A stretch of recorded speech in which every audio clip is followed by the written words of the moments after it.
Just as my white moonlight and I were passionately tangled in bed, my phone rang with an unknown number. I reluctantly answered, my voice hoarse with desire. Who is it? What could be so important this late at night? It was my ex-wife. We had been married for 7 years, and she knew me inside and out. Hearing my raw voice and heavy breathing, she knew exactly what I was doing. She'd heard it countless times before. A sharp scream erupted from the other end. "Sincere Smith, what are you doing? Who are you with? I was actually thinking of giving you a chance, but now..." Recognizing her voice, I hung up without a second thought, muttering at the dead phone, "Fucking psycho." I turned back to my white moonlight. "My little baby, we're not done yet. Let's continue." The woman in my arms, Vivian Reed, was the one I truly cherished, the one I placed on a pedestal. Her skin was like snow, her eyes captivating, and she radiated a gentle, understanding aura that I found intoxicating. She was nothing like my ex-wife, Willow Blackwood, who was always a cold, calculating ice queen. Vivian gasped softly, her delicate hand resting on my chest. "Sincere, my dear. Was that Willow? You're already divorced. Why is she still like this?" I kissed her forehead, my tone a mixture of reassurance and disdain. "Don't mind her. She's just a crazy woman. We've only been divorced a month, and she's already regretting it, wanting me back. In her dreams, what does she take me for? Some piece of trash she can summon and dismiss at will?" Vivian's eyes sparkled with adoration. "I knew it. You're the best, Sincere. You deserve better." "Of course," I smirked. "And now, don't I have better?" My 7-year marriage to Willow had been a long, suffocating form of torture. She looked down on me. From the very marrow of her bones, she looked down on me. When I decided to quit my cushy corporate job to start my own business, she was the first to object. "Sincere, are you insane? With your half-baked skills, what kind of business can you start? Isn't a stable life good enough?" Later, when my company was just getting off the ground and I needed capital, I asked her to sell a small apartment we'd bought after getting married. She threw the sales agreement in my face. "Impossible, that's our joint property. Don't even think about it, Sincere. Let me tell you, money is a lot more reliable than you are, but what I couldn't stand the most was her own white moonlight that she constantly brought up her ever-so-perfect older brother, Ethan Blackwood. When my brother started his business, he got angel funding in 3 months. And you? My brother said this project of yours has no future, but you just wouldn't listen. Sincere, can't you learn from my brother, be a little more mature, more stable? Ethan, for 7 years I lived in Ethan's shadow, like a failure who could never win her approval. But Vivian was different. She was a younger student from my university. We reconnected by chance after graduation, and she became an administrator at my company. She always looked at me with those gentle, worshipful eyes. When I was torn to shreds by Willow's criticisms, she would bring me a hot coffee and whisper, "CEO Smith, I think you're incredible." She would read my project proposals carefully. Even if she didn't understand them, she'd say, "I trust your judgment." When I got drunk, she would quietly take me home, watch Willow slam the door in my face, and then send me a text, "Get some rest, Mr. Smith. Don't get angry with people who don't understand you." She was the light that shone into my gray existence, my white moonlight. For her, I finally made up my mind to divorce that cold woman, Willow. I left with nothing. The house, the cars, the savings, I didn't want any of it. All I wanted was my freedom and a new life with my Vivian. I thought getting rid of Willow was the beginning of happiness. I never expected she'd cling to me like a leech I couldn't shake off. The next morning, Willow cornered Vivian and me at the entrance of my company building, acting like a shrew. Her face was sallow, her eyes sunken, and she wore a worn, pilled coat that stood in stark contrast to the elegant, sophisticated Vivian beside me. "Sincere Smith, you bastard, you really are with this vixen," she shrieked, lunging to grab Vivian's hair. I pulled Vivian behind me and shoved Willow away in disgust. "Willow, have you lost your mind? We're divorced. Who I'm with is none of your damn business." The push sent Willow stumbling back, nearly falling. She steadied herself, the hatred in her eyes so intense it could have devoured me. "Divorced? In your dreams, let me tell you, we are getting back together. Either that, or you give me $3 million, otherwise I'll come to your company every single day and ruin your reputation. $3 million. I almost laughed out loud in anger. This woman, who valued money more than life itself during our 7-year marriage, was now trying to blackmail me at the very end. "Willow, are you that desperate for money?" I sneered. "I left with nothing. Where would I get $3 million for you? Do you still think I'm that wimp you used to walk all over?" From behind me, Vivian said timidly, "Willow, please don't be like this. Sincere works so hard to build his business." "You shut up, Vixen," Willow glared at Vivian. "It's all your fault. You destroyed my family." Seeing her unhinged state, the last shred of affection I had for her evaporated. "Security," I yelled into the lobby. "Get this troublemaker out of here." Several guards quickly surrounded her. Willow struggled, crying and screaming like a mad woman abandoned by the world. "Sincere Smith, you will die a miserable death. You'll regret this. You will definitely regret this." Her curses echoed from a distance. I found them both grating and laughable. Regret? The best decision I ever made in my life was divorcing her. Vivian was pale with fright. I held her close, my heart aching for her.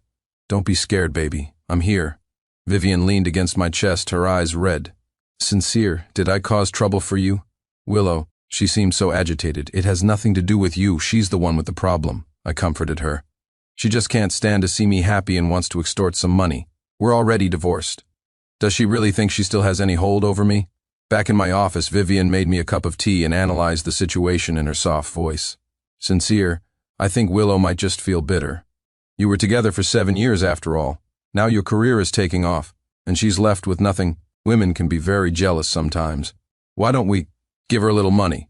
Think of it as a severance payment. See, this is Vivian, always so kind, always thinking of me." She was a world apart from Willow, that woman who only knew how to take. Moved, I held her hand. "My little fool, you're too kind. Why should I give her any money?" Leaving with nothing was the greatest act of mercy I could offer. She's a thankless snake. Despite my words, Willow's harassment was causing me real trouble. She was true to her word, showing up at my company every day. Sometimes she'd throw a tantrum on the ground, other times she'd stage a silent protest, holding a sign that read, "Sincere Smith abandons wife for mistress." My colleagues started whispering behind my back. Some important partners heard the rumors and began to question my character. A major client we were about to close a deal with suddenly said they needed to reconsider. I was about to explode with frustration. I called Willow. On the phone, she was sobbing uncontrollably. "Sincere, either we get back together or you give me the money. You choose. If I can't be happy, I'll make sure you won't be either." "What the hell do you want, $3 million? Why don't you just rob a bank?" "I want $3 million, not a penny less." Her voice was as stubborn as a rock. I gritted my teeth in hatred. Was this greedy, insatiable woman trying to destroy me? Seeing my troubled expression, Vivian carefully suggested, "Sincere, maybe we should call the police?" I shook my head. "You don't air your dirty laundry in public. Calling the police would only make things bigger and cause more damage to my company's reputation. Then, what if we have someone look into her?" A subtle, sharp glint flashed in Vivian's eye. "See if she has gambling debts, or if she's been scammed by someone. Why else would she suddenly need so much money? If we can find some leverage on her, she might stop harassing you." I paused. That wasn't a bad idea. Know your enemy. Willow had always been pragmatic. There had to be a reason for this sudden, desperate demand for money. If I could find her weakness, I could shut her up for good. I hired a well-known private investigator and told him to follow Willow. I needed to know what she was doing, who she was meeting, and why she needed that money. My request was simple: get me something that would ruin her. I expected the investigator to find photos of her at high-end clubs or with some other man. After all, she loved money and status so much. But 3 days later, the PI's report left me utterly stunned. "Mr. Smith, your ex-wife. She hasn't gone anywhere special these past few days. Just 2 places." "Which 2? I asked impatiently. "One is your old home and your company. The other is the city cancer hospital." "The cancer hospital?" My heart skipped a beat. What was she doing at the hospital? Is she sick? A strange, indefinable emotion began to stir within me. "Doesn't look like it." The investigator's tone was odd. "She always goes to the oncology department." I asked around. "She's not there as a patient. She's there to take care of someone." "Take care of who?" "It seems to be her brother, Ethan Blackwood." "Ethan?" The name was like a needle piercing my heart. My brother-in-law, the golden boy Willow practically worshipped. How could he be in the oncology department of a cancer hospital? The investigator sent a few photos. In the pictures, Willow was dressed plainly, pushing a wheelchair. The person in the wheelchair had a shaved head and was so gaunt and pale he was almost unrecognizable. If not for the familiar bone structure, I would never have known it was the man I used to be so insanely jealous of, Ethan. He was sick, and it was serious. After hanging up, I sat in my office chair, unable to calm myself for a long time. My mind was a chaotic mess. Willow was desperately demanding $3 million, not for herself, but to pay for Ethan's treatment. The moment the thought appeared, I brutally stamped it out. Impossible. Who was Ethan? Heaven's favored son. He had his own successful company. How could he possibly need Willow to raise money for his medical bills? This must be a pity play. They cooked up together a scheme to trick me out of my money. Yes, that had to be it. That woman would do anything for money. The more I thought about it, the angrier I became. The feeling of being deceived made me lose all reason. Vivian came in and saw my dark expression. Sincere, what's wrong? Did the investigation turn something up? I told her what the PI had found and my suspicions. Vivian snorted, a look of, I knew it, on her face. I told you something was fishy. Ethan is so rich himself, why would he need his sister to publicly beg for money? It's obvious they're in it together to scam you. She paused, then gently took my hand, her eyes filled with sympathy. Sincere, you're just too soft-hearted. You've done more than enough for her, yet she keeps trying to manipulate you. You can't show any more mercy to people like that. Vivian's words completely dispelled the last ridiculous doubt in my mind. I let out a cold laugh, my eyes glinting with ice. You're right. If she wants to play dirty, she can't blame me for being ruthless. She loves to act, doesn't she? Well, I'm going to see for myself just how she plans to play out this little drama. I would go to the hospital and expose her lies to her face. I would make her and her perfect brother utterly humiliated in front of me the next day without telling anyone. I drove to the city cancer hospital alone. Following the investigator's information, I went straight to the oncology floor. Before I even reached the ward area, I saw Willow in a corner at the end of the hallway. She was crouched on the floor, her shoulders shaking with suppressed sobs that escaped through her fingers, filled with despair and helplessness. A doctor in a white coat stood before her, his expression grim as he spoke. I quietly approached, hiding behind a large potted plant, and listened to their conversation. Ms. Blackwood, your brother's condition is not optimistic. The leukemia has relapsed, and the cancer cells are spreading rapidly. The previous chemotherapy regimen is no longer effective. The only hope now is CAR T-cell therapy, followed by a bone marrow transplant as soon as possible. CAR T? How much will that cost? Willow's voice was trembling uncontrollably. This therapy is extremely expensive. One course of treatment will cost at least $120,000, and that's just the treatment fee, the subsequent transplant, anti-rejection drugs. It's all a huge expense. The family needs to have at least $3 million prepared. Otherwise, it will be very difficult for us to proceed. $3 million, the number exploded in my head like a bomb. So, the $3 million she wanted, it was really to save a life. I froze, my heart squeezed by an invisible hand, the pain so intense I could barely breathe. I saw Willow slowly stand up. She wiped her tears away with the back of her hand and bowed deeply to the doctor, her voice hoarse but firm. Doctor, thank you. The money, I'll figure something out. I will get it. I'm begging you, please don't give up on my brother. The doctor sighed and patted her shoulder. We won't. You need to take care of yourself, too. After the doctor left, Willow stood there for a long time. She leaned against the cold wall like a statue drained of its soul. After a moment, she took out her phone and dialed a number with trembling fingers. The call connected. She began to plead humbly. Hello, Mr. Peterson? This is Willow Blackwood. Yes, about that dinner party you mentioned last time. I'll go. Any price is fine as long as you can give me a portion of the deposit in advance. My mind went blank. I knew who Mr. Peterson was, a notoriously sleazy investor in his 50s, bald with a beer belly, who loved to grope young women under the guise of business talks. Willow was going to drink with a man like that for money? I couldn't hold back any longer. I burst out from behind the plant, snatched the phone from her hand, and roared into it. Go to hell, she's not coming then. I slammed the phone off. Willow was startled by my sudden appearance. When she saw it was me, shock gave way to deep humiliation and rage. Sincere. What are you doing here? Are you following me? She screamed, trying to grab her phone back. Talk to me. I gripped the phone tightly, my eyes bloodshot as I stared at her. What the hell happened to Ethan? Where's his money, his company? At the mention of Ethan, Willow's tears broke free again. As if all her strength had been drained, she slid down the wall to the floor, sobbing uncontrollably. "It's gone. Everything is gone," she choked out. "He had a failed investment 2 years ago. The company went bankrupt and he was drowning in debt. He hid it from me because he didn't want me to worry. He sold his house to pay off the debts and was living in a tiny, rundown room. If a neighbor hadn't found him when he collapsed and sent him to the hospital, I might still not know. He's been sick for over a year. To save money, his chemotherapy has been on and off. Now it's relapsed. The doctor said if we don't treat it now, he's going to die. Sincere, I'm really out of options." She looked up, her once bright, proud eyes now filled with nothing but humble pleading. "I'm begging you, for the sake of our 7 years of marriage, can you please lend me the money? I'll pay you back. I'll sign an IOU.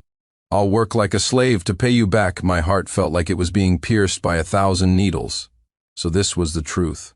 The golden boy I had always envied and hated had fallen from grace, buried in debt and battling a fatal illness. And the gold-digging ex-wife I had scorned and despised was carrying the weight of a fallen sky on her own fragile shoulders. I remembered her causing a scene at my company, wearing that pilled old coat, her face sallow. It wasn't because she was slovenly, it was because she was exhausted and couldn't bear to spend a single dollar on herself. I remembered her stubborn demand for $3 million. It wasn't greed, it was the desperate roar of someone with no way out. I remembered our divorce, when I swaggered away with nothing, thinking I was being magnanimous. But the house and car I gave her were probably sold long ago to fill the bottomless pit of Ethan's medical bills. For 7 years of marriage, I thought I was living in her shadow, under her contempt. But when had I ever tried to truly understand her situation? I only saw her coldness, not the pressure she bore alone in the dead of night. I only heard her love of money, not the way she haggled over every penny with vendors at the market to save money. I only felt her admiration for Ethan, never realizing that behind it was the bond of a family that had only each other, the only person she was trying to protect with all her might. And what was I doing when she needed me most? I was in bed with another woman. I was mocking her insanity. I was suspecting her with the most venomous thoughts, even hiring someone to investigate her, hoping to find something to destroy her with. I was a complete and utter bastard. A tidal wave of regret and guilt washed over me, drowning me. I knelt, reaching out to help her up, my voice painfully hoarse. "Willow, don't touch me." She recoiled like a startled porcupine, violently shaking off my hand. She scrambled to her feet, looking at me with an expression I had never seen before, a mixture of hatred and disappointment. "Are you satisfied now, Sincere? Does seeing my family in this miserable state make you feel vindicated? Do you feel like you've finally beaten my brother?" A bitter smile twisted her lips, uglier than tears. "Just go. I don't need your sympathy, and I certainly don't need your pity. The Blackwood family's business is none of an outsider's concern." Outsider. The word was the sharpest of knives, stabbing precisely into the softest part of my heart. Yes, we were divorced. In her darkest hour, I had pushed her away with my own hands. What right did I have to stand here now? I watched her turn away resolutely, walking step by step toward the hospital room. Her slender back looked so fragile, as if it could be blown over by a gust of wind in the hallway. I had never felt so powerless. I didn't follow her. I just stood there, like a fool, for a very long time. Then I turned and went to the attending physician's office. I asked the doctor for all the details about Ethan's condition, the CAR-T therapy, and the bone marrow transplant process and risks. Finally, I took out my bank card. "Doctor, charge all of Ethan Blackwood's medical expenses to this card. Use the best medicine, find the best specialists. Money is not an issue." The doctor looked at me surprised. "And you are?" "I'm his brother-in-law." The words tasted bitter on my tongue. Ex-brother-in-law, I added with difficulty. It was dark by the time I left the hospital. I drove aimlessly through the city's bustling traffic, my mind filled with the image of Willow's tear-streaked, stubborn face. I went back to the home Willow and I once shared. After the divorce, the house went to her. I hadn't been back once. I tried the old passcode. The door opened. She hadn't changed the lock. The house was dark, the air filled with the faint smell of dust. It clearly hadn't been lived in for a while. I turned on the lights, and a familiar scene met my eyes. On the sofa was the blanket I always used to use. On the coffee table was the tea I hadn't finished. On the balcony, the few succulents I had kept were well cared for, not withered at all. Everything here still bore the traces of my life. I went into the bedroom and opened the closet. My half was still empty. Her half was filled with old clothes from inexpensive brands. On the dresser was a photo frame. It was our wedding photo from 7 years ago. In the picture, she was smiling radiantly, nestled against me, her eyes full of hope for the future. And me? I had lost the girl whose eyes were once filled with only me. In the dresser drawer, I found a locked old iron box. I recognized it. She had used it in college, saying it held her most important things. On a strange impulse, I found the key and opened it. There was no jewelry or property deed inside, only a thick stack of receipts and an old diary. The receipts were all for Ethan's medical expenses over the past few years: checkups, treatments, medications. Each one documented a staggering sum. The earliest one was dated from the 5th year of our marriage. That meant Ethan had been sick for over 2 years, and I, the man who shared a bed with his sister, had known nothing. With trembling hands, I opened the diary. On the first page, a line of elegant handwriting. May my Sincere always be carefree, and may his career soar. Tears instantly flooded my eyes. I flipped through it, page by page. September 15th, 2020. Sunny. Sincere said he wants to start a business. I'm so scared. My brother is a cautionary tale. I'm afraid he'll fail just as miserably. I don't want him to work so hard. But when I see the light in his eyes, I can't bear to shatter his dream. What do I do? I'm such a useless wife. March 2nd, 2021. Cloudy. Sincere's company needs money. He wants to sell my apartment. I refused. How could I sell it? It's the only source of money for my brother's treatment, but I can't tell Sincere the truth. He can't know about Ethan's illness. He's already under so much pressure. Sincere, I'm sorry. It's not that I don't love you, I just have no choice. You must think I'm a very selfish woman. November 30th, 2021. Rain. Fought with Sincere again today. He hates that I always compare him to my brother. That's not what I mean. I'm just so scared. My brother failed because he was too aggressive. I'm afraid Sincere will go down the same path. But the words came out as accusations. I'm so stupid. May 10th, 2022. Cloudy. I saw Sincere with his assistant Vivian today. They looked so happy. The way Vivian looks at Sincere, her eyes sparkling with admiration, it's just like how I used to look at him. Maybe I'm really not a good wife. All I give him is pressure and arguments. Vivian can give him understanding and gentleness. Does my Sincere not love me anymore? August 1st, 2023. Sunny. We're divorced. Sincere left with nothing. He said all he wanted was freedom. That's for the best.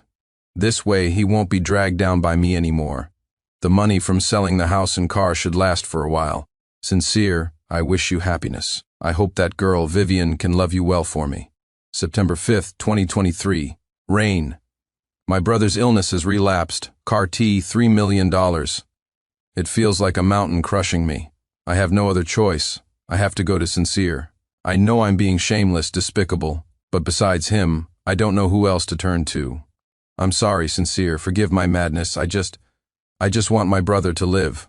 The diary ended there. My tears had already soaked the pages, blurring the ink, so she did love me. She just shouldered all the hardship by herself. Her coldness was a facade. Her greed was a facade.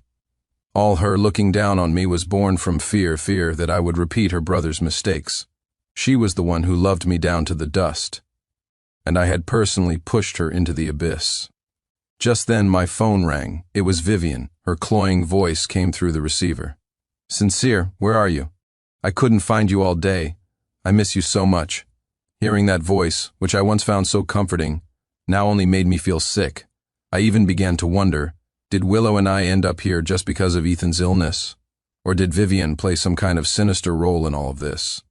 I thought of all the times Vivian had understandingly belittled Willow in front of me, all the times she had gently fueled my resentment toward my wife.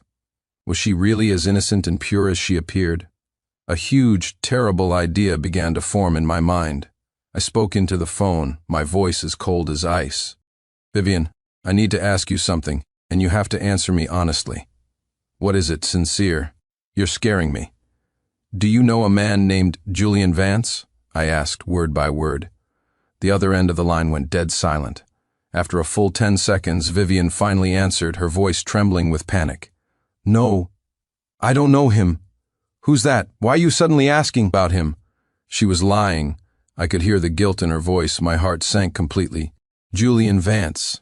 That name was another taboo in my marriage with Willow, or rather, what I had unilaterally decided was her other white moonlight.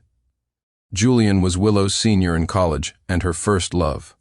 Like me, he was a man who had dived headfirst into the tech startup wave, except he started earlier and was more successful. In the first 2 years of our marriage, his company was already thriving, and he was widely recognized as a young talent in the industry.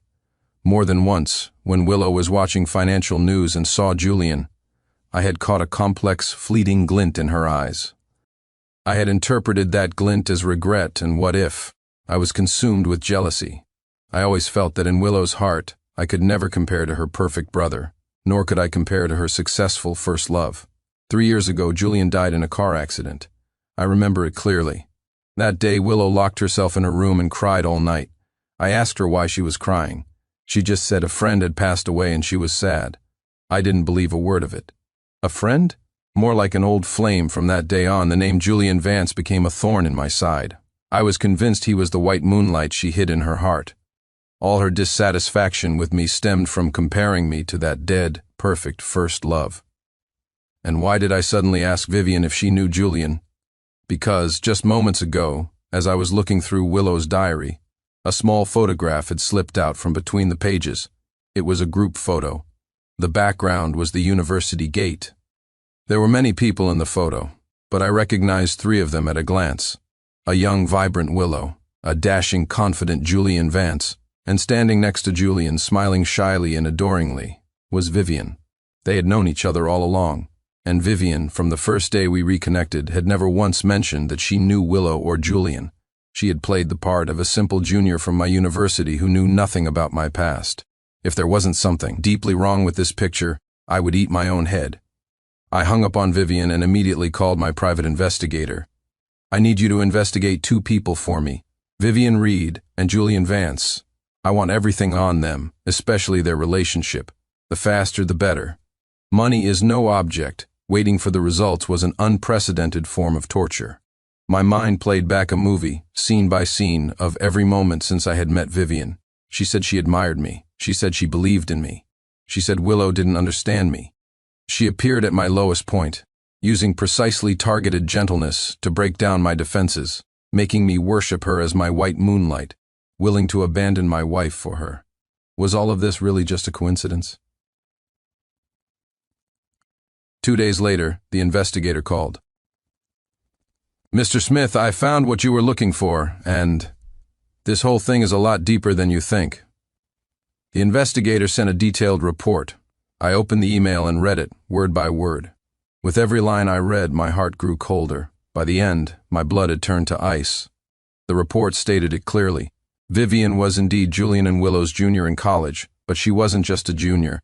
During college, she had a massive, unrequited crush on Julian.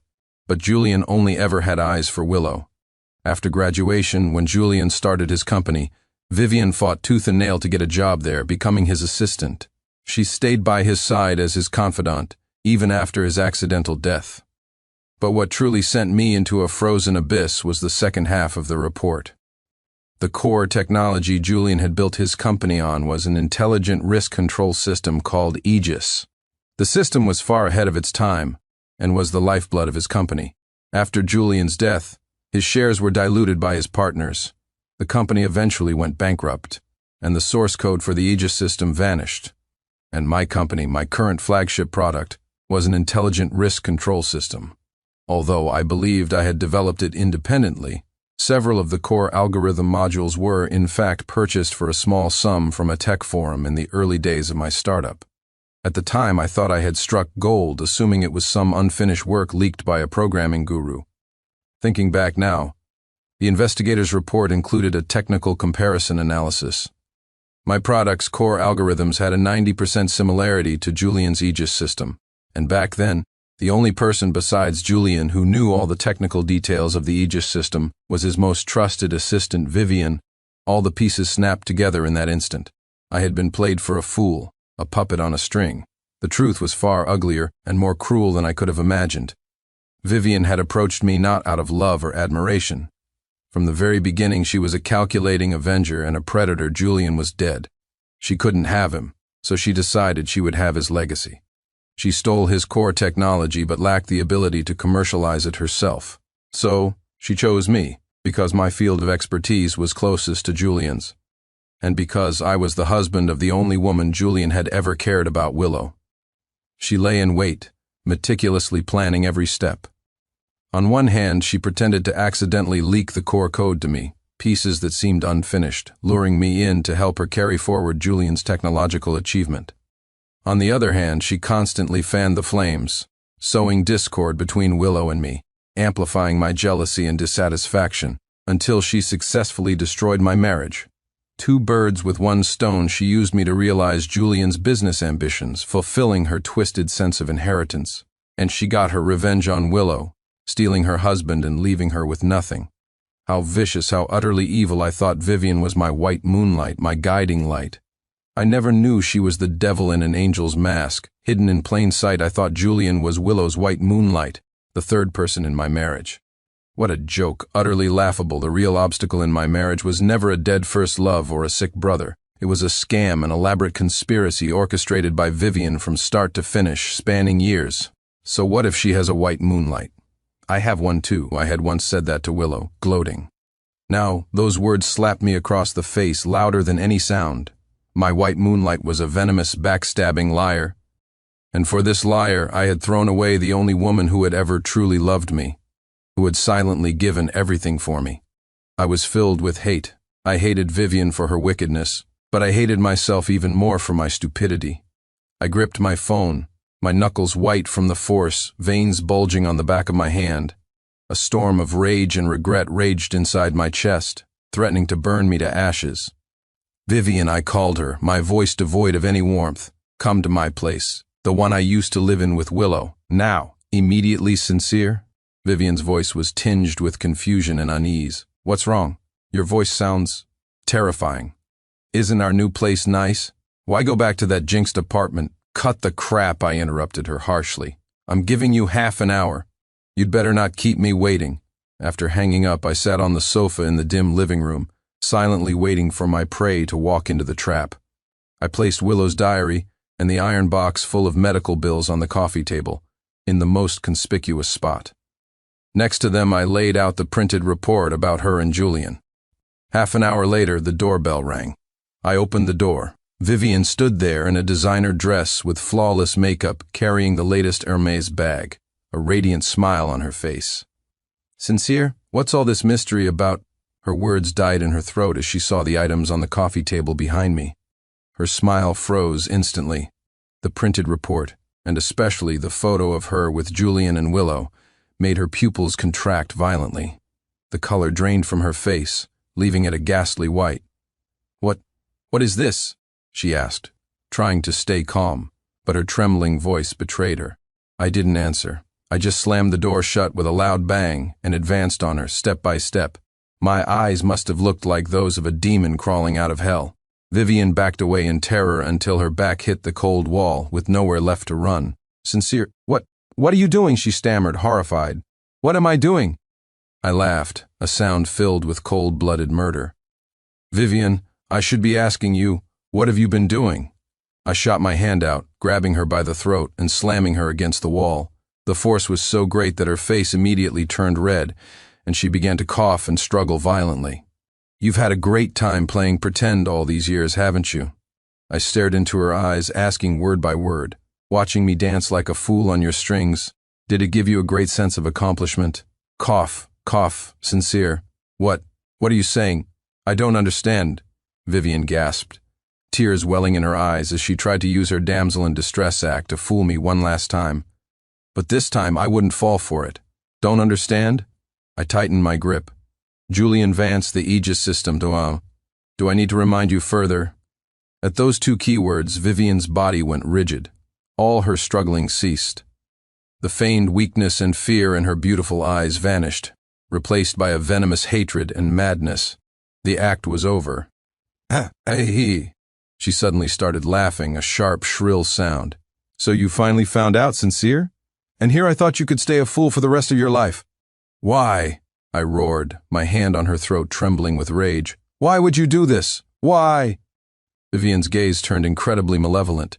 She stared at me as if she wanted to carve out a piece of my flesh. Because you all deserve to die, you deserve to die.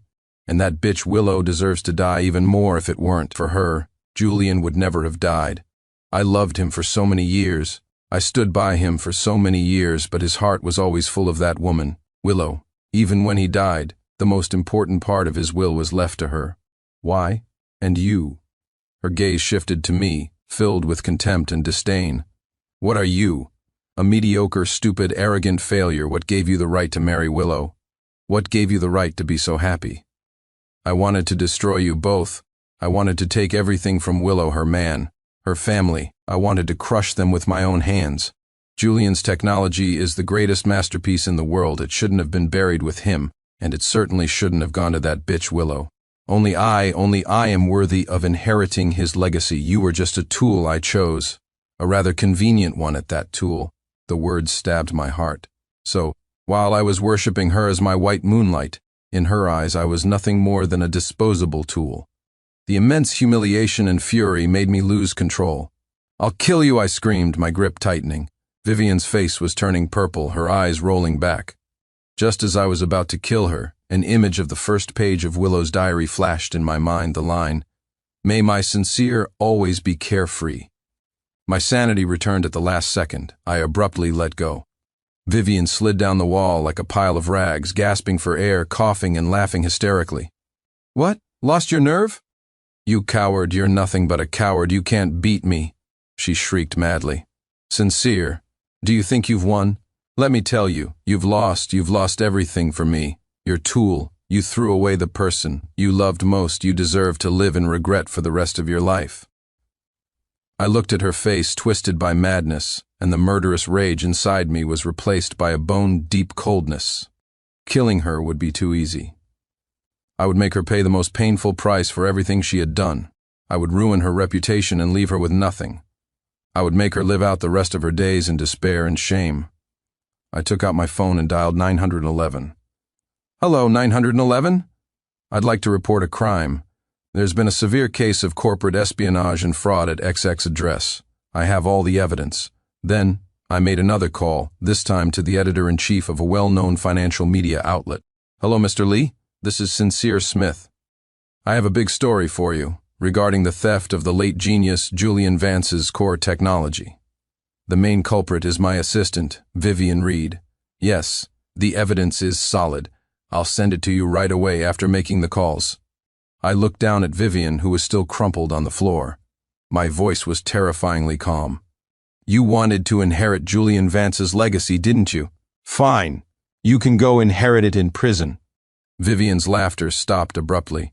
She looked at me in horror, true fear finally showing on her face. No, Sincere, you can't do this to me. I love you. I did all of this because I love you too much. She began to beg incoherently. I watched her with cold detachment, as if observing a pathetic clown. Soon the police and reporters arrived. The flashing lights of cameras and police cars lit up the small apartment like daylight. As the police led Vivian away, she was still screaming curses at me and at Willow. I ignored her. I just walked quietly to the coffee table and carefully gathered Willow's diary and the stack of receipts. This was what I owed her. My victory wasn't in getting revenge on Vivian. It was in finally having a chance to atone for the unforgivable mistakes I had made. Vivian's case became a sensational business scandal.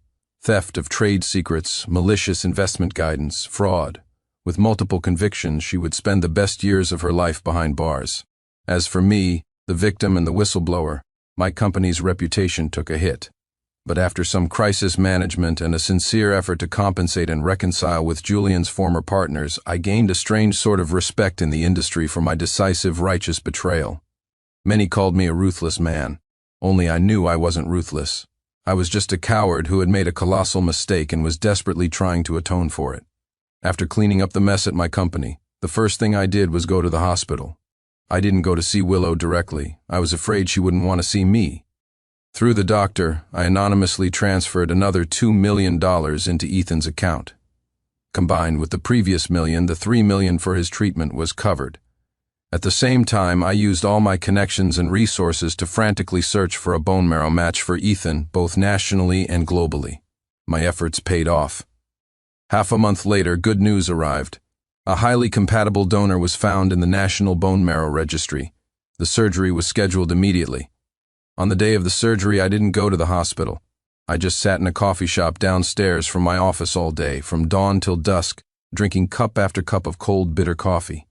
At 8 p.m., I received a text from the attending physician. It was just 2 words: surgery successful. At that moment, I collapsed onto the table and cried like a child. Not out of joy, but because the heaviest stone on my heart had finally begun to shift. I finally had a sliver of courage to face Willow. I started going to the hospital every day, like a stalker. I didn't dare get close. I just watched from a distance. I watched Ethan's health improve day by day, from being bedridden to being able to walk. I watched the clouds of worry on Willow's face dissipate day by day. She was still thin, but there was light in her eyes again. I saw her start to take care of her appearance, carefully combing her hair in a small mirror.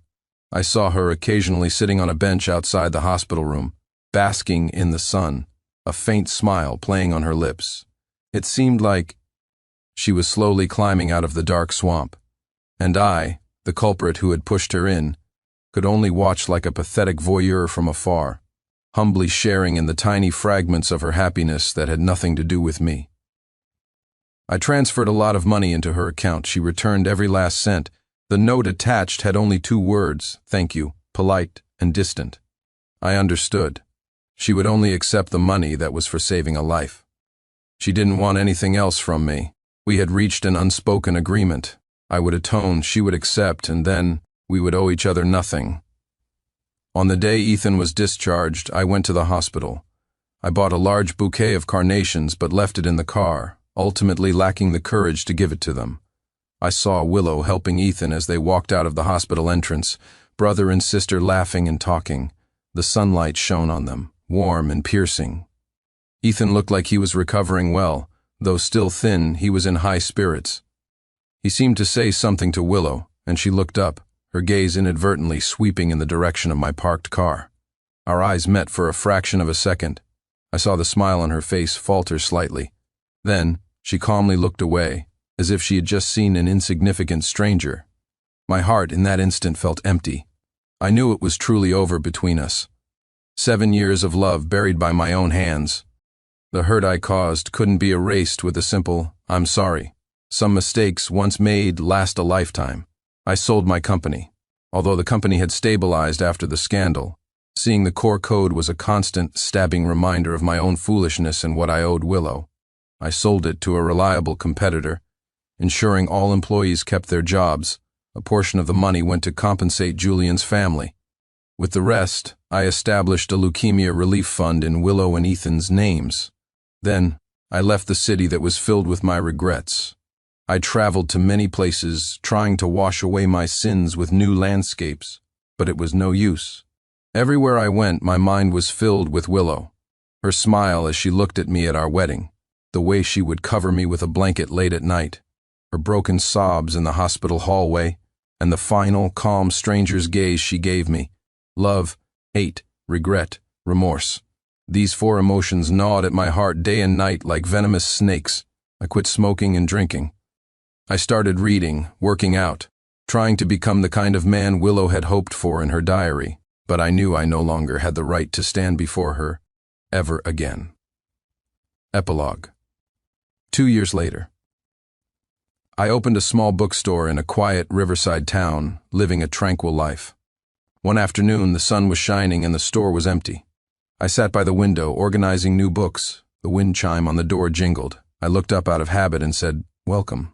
And then I froze completely. Standing at the entrance was Willow. She wore a simple cotton dress, her long hair draped over her shoulders. She looked healthier, more filled out than 2 years ago, and her complexion was good. She just stood there quietly, looking at me with a complex expression.